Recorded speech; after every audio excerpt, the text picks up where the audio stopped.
అమ్మాయిని ఎందుకు టచ్ చేశారా?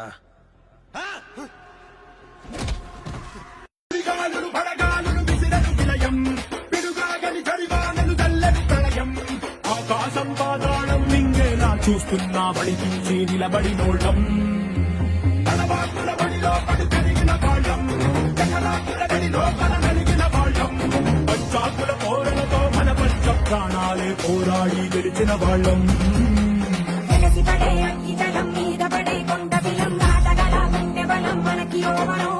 మొరటుతనం మొండి ఘటం ఎరుగమట ఏ కపటం నిప్పులతో చెలగాటం మనకి సంబరం అగ్గిసెక వాయుసెక నీటిసెక రాతిసెక ఒక్కటిగా ఎదురైన బెదురు జరుగమే